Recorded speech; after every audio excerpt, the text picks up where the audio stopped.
At Swargadhari Ghat, a community stands in sorrow, united in grief. Boys, people love, we will play it today.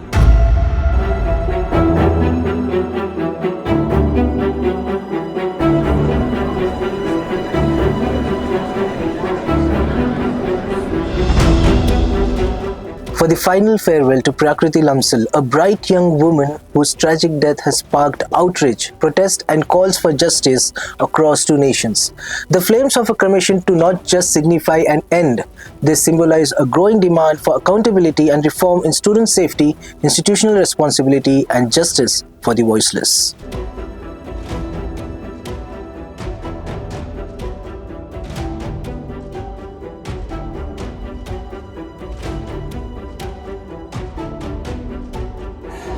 You yourself has done this to you.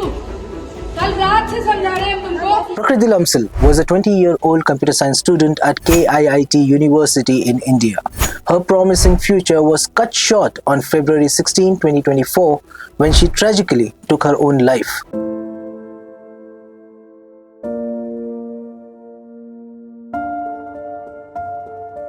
Reports allege that she endured relentless harassment from her ex-boyfriend, Advik Srivastava, leading to his arrest, but her story goes far beyond a personal tragedy. It has ignited protests, diplomatic tensions, and a serious conversation about the treatment of Nepali students in India. I'll be playing an audio clip purportedly of Prakriti and Advik has surfaced exposing the abusive nature of their relationship.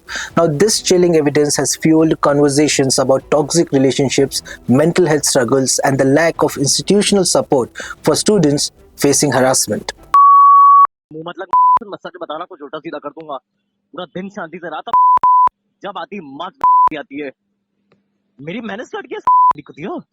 माफी मांग प्रकृति मेरे मुंह मत लग यहाँ से अजय कुछ माफ कर दो बोल क्या मैंने क्या स्टार्ट किया है यहाँ पे.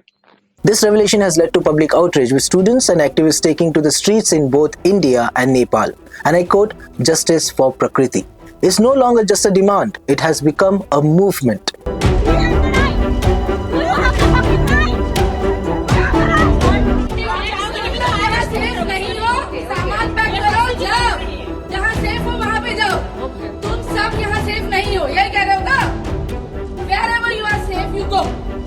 Reports claim that the administration initially attempted to suppress the issue, forcing Nepali students to evacuate their hostels and silencing those who dared to speak up. Students who protested were allegedly met with violence.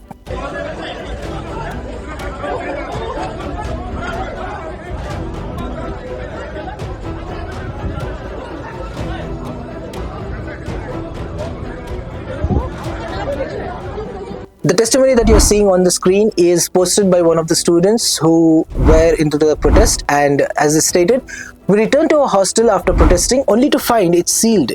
Guards accompanied by local goons stormed in, beating us, dragging us out and threatening us. They deleted evidence from our phones and abandoned us miles away from campus. We were peaceful, yet we were treated like criminals. The horrifying accounts of the brutality has sparked a diplomatic response from Nepal, with government officials demanding answers from Indian authorities. Initially, KIIT University downplayed the incident, attributing Prakriti's death to a personal issue. However, mounting pressure forced the administration to address the concerns. Faculty members, including Manjusa Pandey and Jayanti Nath, made controversial statements during the protest, comparing KIIT's budget to Nepal's national budget and belittling the students' concerns. Founder sir के साथ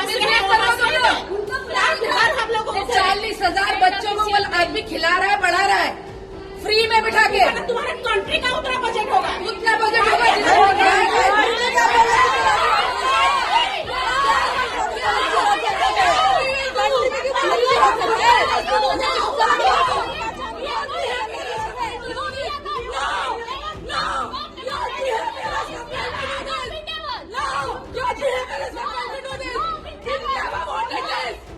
Their remarks, which many found dismissive and offensive, further escalated tensions. Eventually facing backlash, they issued public apologies, but the damage was already done. I want to take a moment to apologize for my recent remarks regarding Nepal while handling a student protest that escalated beyond control. My intention was never to offend or demean anyone, and I deeply regret if my words caused unintended harm to the sentiments of anyone. I want to emphasize that my words do not reflect the views of the university or any of the authorities. I am extremely sorry and apologetic for Meanwhile, the Nepalese government has formally intervened, demanding justice for Prakriti and the protection of Nepali students studying in India. Meanwhile, the Odisha government has formed a high-level committee to investigate not only Prakriti's death but also the allegations of student abuse at KIIT. In response to the tragic loss of Prakriti Lamsal, KIIT University has announced a scholarship in her memory to support meritorious Nepali students, ensuring that her aspirations live on through others. The university has also taken disciplinary actions against staff members involved in mishandling the situation and has set up a 24/7 control room to assist Nepali students returning to the campus. Namaskar. KIIT University deeply mourns the tragic demise of our student Prakriti Lamsal, a bright and promising student from Nepal. We express our heartfelt condolences to her family and stand in solidarity with them during this difficult time. These measures reflect KIIT's attempt to rectify the situation, yet the question remains, will they be enough to restore trust and ensure lasting change? Prakriti Lamsal's story is a tragic reminder of the vulnerability students face, especially those studying abroad. Her death should not be in a vain. It is a wake-up call for universities to ensure the safety and well-being of their students, for legal systems to take harassment cases seriously, and for society to stand against all forms of abuse. As we remember Prakriti, we also raise our voices for change. If you believe in justice, share this video, speak out, and demand action. No student should ever have to suffer in silence again. For more such latest news and updates, subscribe to Daily Salar Digital.